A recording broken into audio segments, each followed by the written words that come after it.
હવે હાલમાં જ અભિષેક બચ્ચન અને ઐશ્વર્યા બચ્ચન વચ્ચે ઘણા વિખવાદો જોવા મળ્યા। ઘણા લોકો એવું પણ કહી રહ્યા છે કે તેમની વચ્ચે ડિવોર્સ નહીં પરંતુ ગ્રે ડિવોર્સ થયા છે। નમસ્કાર દર્શક મિત્રો, ખબરશે.com પરથી હું દ્રષ્ટિ નાયક આપ સૌનું સ્વાગત કરું છું। દર્શક મિત્રો, ભારત દેશની અંદર લગ્નને એક પવિત્ર સંસ્કાર માનવામાં આવે છે અને લગ્ન બાદ જો કોઈ પણ વિખવાદ થાય, મનભેદ થાય, મતભેદ થાય તો આજના જમાનામાં કપલો જુદા થતા વાર પણ નથી લગાડતા।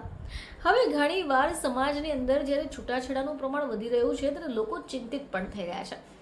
ઘણીવાર લોકો પોતાના મનગમતા એક્ટર એક્ટ્રેસીસની પાછળ એવા દીવાના થઈને દોડે છે કે તેમની દરેક પ્રવૃત્તિની નકલ કરી લેતા હોય છે। તો આજકાલ બોલિવૂડની અંદર પણ આ ડિવોર્સનું ચલણ ખૂબ વધી ગયું છે। હવે જેમ જેમ જમાનો અપગ્રેડ થઈ રહ્યો છે તેવી જ રીતે મેરેજ અને ડાયવોર્સની અંદર પણ ઘણા બધા અપગ્રેડ આવી રહ્યા છે। હવે હાલમાં જ અભિષેક બચ્ચન અને ઐશ્વર્યા બચ્ચન વચ્ચે ઘણા વિખવાદો જોવા મળ્યા। ઘણા લોકો એવું પણ કહી રહ્યા છે કે તેમની વચ્ચે ડિવોર્સ નહીં પરંતુ ગ્રે ડિવોર્સ થયા છે। તો આ ગ્રે ડિવોર્સ એટલે શું? ગ્રે ડિવોર્સના શિકાર બોલિવૂડ સેલેબ્સ બની ગયા છે। હવે આપણે જાણીએ કે આ ગ્રે ડિવોર્સ શું છે।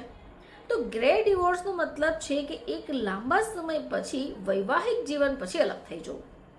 હવે આપણા બોલિવૂડની અંદર ઘણા બધા કપલ, ઘણા બધા યુગલો વચ્ચે આ ચલણ આવી ગયું છે। આજે આપણે બોલિવૂડની કેટલીક આવી જોડીઓ વિશે જાણીશું જે લાંબા સમય સુધી સાથે રહી અને પછી અલગ થઈ ગયા। તો આ લિસ્ટમાં સૌથી પહેલા નામ લઈશું આપણે આમિર ખાન અને કિરણ રાવ।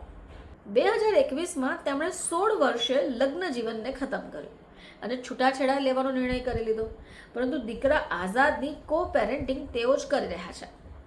હમણાં જ AR રહેમાન અને તેમના વાઇફ સાયરા બાનોએ છૂટાછેડાનું એલાન પણ કરી લીધું છે, જે પણ ખૂબ ચર્ચામાં રહ્યું। હવે સૌ માટે એકદમ હેન્ડસમ અને ડેશિંગ એવા રિતિક રોશન અને તેમના પત્ની સુઝેન ખાન। તો રિતિક રોશન અને સુઝેન ખાને 2014માં 14 વર્ષ બાદ છૂટાછેડા લીધા હતા। વર્ષ 2017માં અરબાઝ ખાન અને મલાઇકા અરોરાએ પણ છૂટાછેડા લીધા અને તેમના લગ્ન જીવનને 20 વર્ષ થયા હતા। હવે સલમાન ખાનના નાના ભાઈ સોહેલ ખાન અને તેમના એક્સ વાઇફ સીમા સરદેહે પણ 24 વર્ષ પછી છૂટા થઈ જવાનો નિર્ણય લીધો। હવે ઘણીવાર એવી વાતો પણ બહાર આવે છે જે હંમેશા સાચી હોય એવું નહીં હોય, પરંતુ અફવાઓ પણ હોય છે।